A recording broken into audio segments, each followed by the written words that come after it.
Grant Shapps did know about it some 12 hours beforehand, but given that P&O had done this before, he expected to go in the same manner. What's your response to that? I'm deeply unimpressed by what I saw in Parliament yesterday, and I saw some of the media interviews this morning. And the first thing is, I get told as the Shadow Secretary of State sometimes if a business is making redundancies, needs to make changes. I would have been suspicious straight away that something was you're being told you're the Secretary of State and it's the next morning. That doesn't feel right to me in terms of the notice period. The first thing you always ask is, are you in contact with the trade unions? Are you engaged with the workforce? There has to be sometimes reorganisations. Everyone accepts that. But there's too much from the government right now about let's help those workers find new jobs, for instance. No, clearly that might be important, but the priority should be saying this is unacceptable in this country. We will not have a race to the bottom in standards. The government promised after Brexit that wouldn't be the case. And frankly, let's make clear to the government, you've got to reinstate those workers, engage with them properly. Because I fear that they have priced in this as the cost of doing business, and we just simply cannot allow that to happen.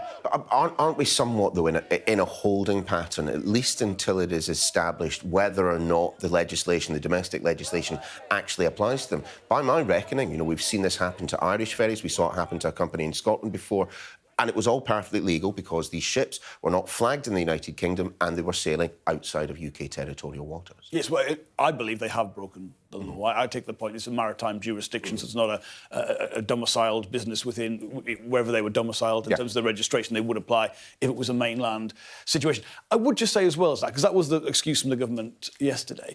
You remember when we tried to strengthen the law on fire and rehire, the central argument from the government, I know this is not rehire, by the way, but the point still stands. The central point from the government was, actually, we're sort of over-egging this, that legislation isn't required, there are already protections in place.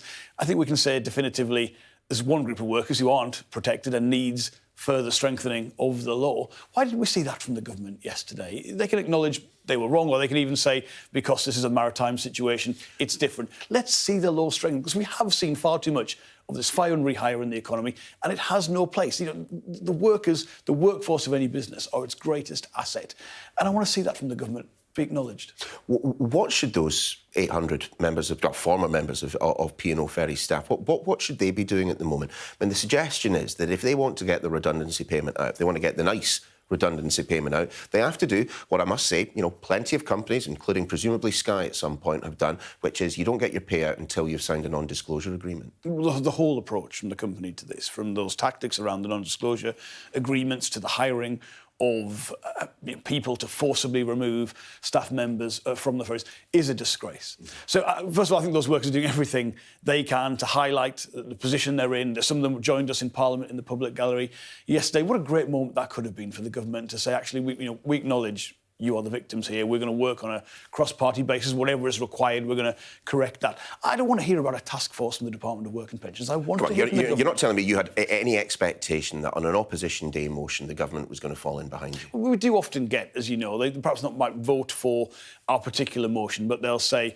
we will promise to take this away. Like the economic crime bill I was talking about last time I was on the show. A good example of that. They don't accept our amendments in the Commons, but they say, we accept the argument. Essentially, we'll go in and do that in the House of Lords or promise to legislate at another opportunity. As it stands, I've not heard anything from the government to say they will prevent this happening in future, let alone correct this injustice. And I don't think that's good enough. Let's talk about what may well be coming down the pipeline. The spring statement, of course, coming tomorrow. I mean, in an ideal world, what would you want to hear from Rishi Sunak, apart from, do you fancy doing the job?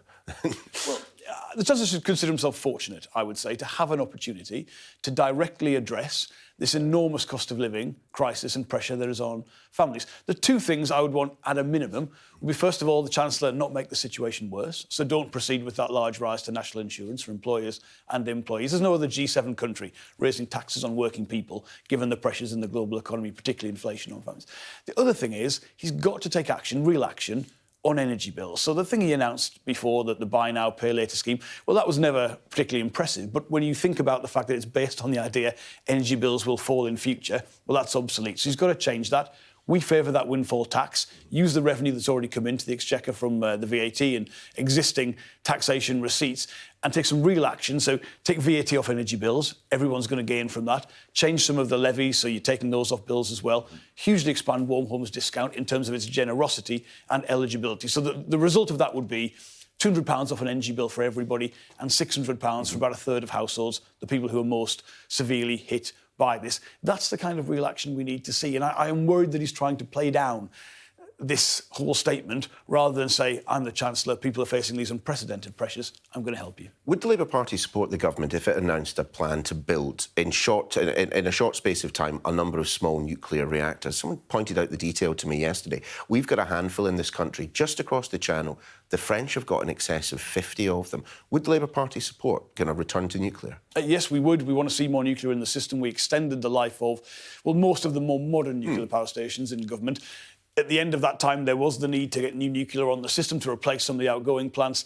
It hasn't happened for 12 years, so the government will get on with that. You can't build them too quickly, is the honest truth around that. There's some exciting new technology, smaller modular reactors, but again, that will take some time to come online. But new nuclear has to be part of the system. But also, let's reverse the ban on onshore wind in this country. We've lost enough capacity there that is equivalent, effectively, in energy terms, to the entirety of our gas imports from Russia. So there are real things that could be done. Also, focus on energy efficiency. You know, when David Cameron famously said, cut the green crap, I was one of our shadow ministers at the time. I used to say I was the shadow minister for green crap in a way.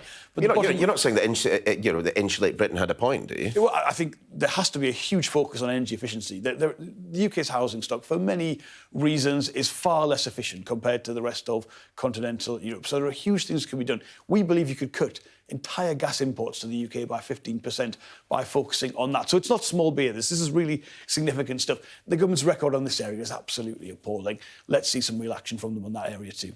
Jonathan Reynolds, good to have you in the studio. Thanks for joining us.